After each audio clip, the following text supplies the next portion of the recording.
You're a startup. How do you get your first customer?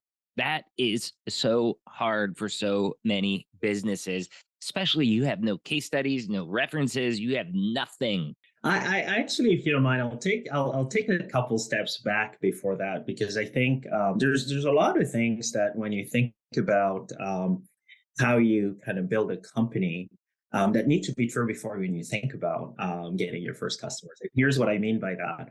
When I think about where most companies make some of these early mistakes, the first mistakes that's made is actually so suppose you are, as a founder, trying to build a venture scale business, right? Which is kind of the domain.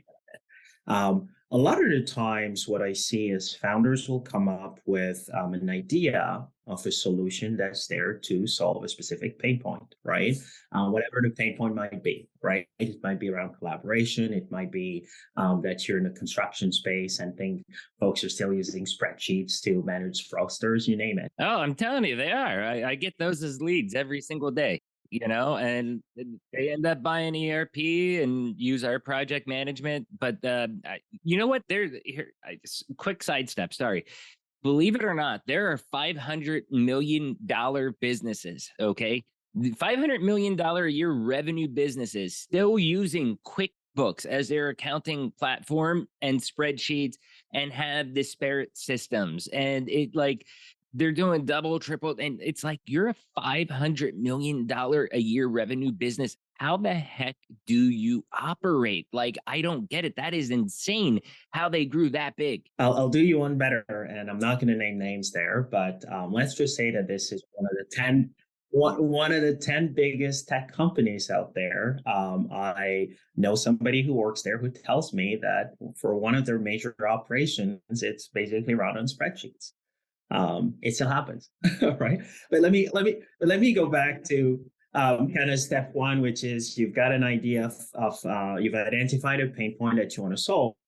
Here's kind of the step that typically misses there is that folks fail to think about how many other people actually would actually have this pain point. And what I mean by that is if you're building a venture scale business, you have to not only identify a pain point, but you have to make sure that there's enough people that experience this pain point to justify a venture scale outcome, right? And the way you do that is that you come up with hypothesis, and this is where my technical background comes to play. You think about the pain point you're solving, then you've got ideas of who your ideal customers might be, and you've got one, two, three hypotheses of those. You're essentially saying market research, right? You need to know the market and know the market potential. Yeah, think about who that potential customer is, what their challenges are, what the company looks like, the size, and really detail it out in such a way that you've got an idea of what your ideal customer profile, it's called ICP, looks like. And once you do that, there's a second step of really going out and validating that that pain point actually exists. So that's kind of step two.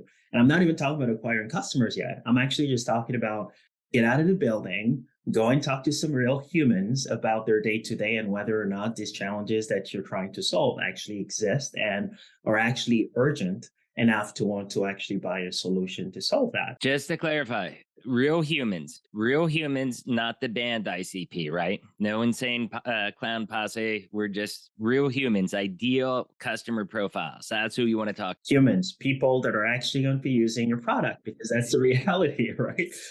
And there's a tendency. So, and I know I have that tendency too. I'm technical, so there's a tendency to want to just build a product and see how people feel about it. But the reality is, there's a lot that you can do without writing a single line of code. And I'm not even talking about code yet. I'm talking about interviewing customers to really understand, to really kind of crystallize and get to your own conclusion that this pain point is actually real, and that if you were to solve it, it would benefit them in tangible, measurable ways.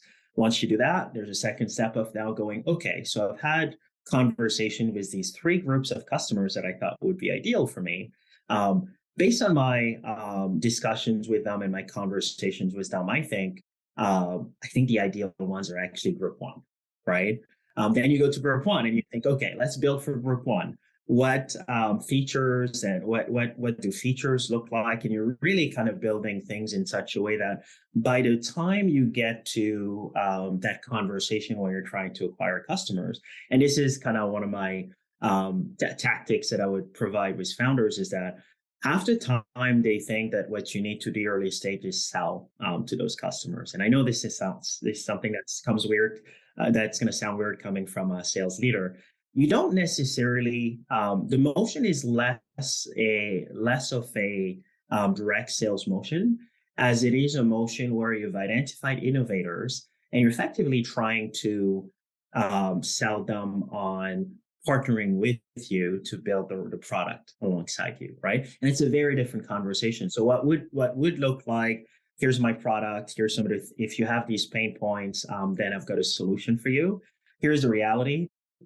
People don't actually, the biggest misconception in SaaS, I think, is that customers have a pain point and you have a solution and therefore they'll buy it from you.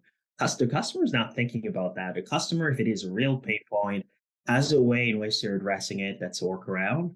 And you have to convince them from changing behavior from how they're currently doing things to a new way of doing things. And what that means is your initial early customers should really be the type of people that are actually open to changing their behavior because they're experiencing the pain as high as they do. So that's when you hear the terms early adopters, innovators. But fundamentally, that motion should be more of a motion where you say, hey, I've had some great feedback from you in our past conversation about this pain point and about the product.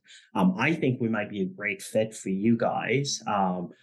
We're launching our product in Q1 of next year. And between now and then, we're going to be signing up a few launch partners. So notice the language that I'm using is not a customer type language, but a partner type language. Is this something that you'd be open to?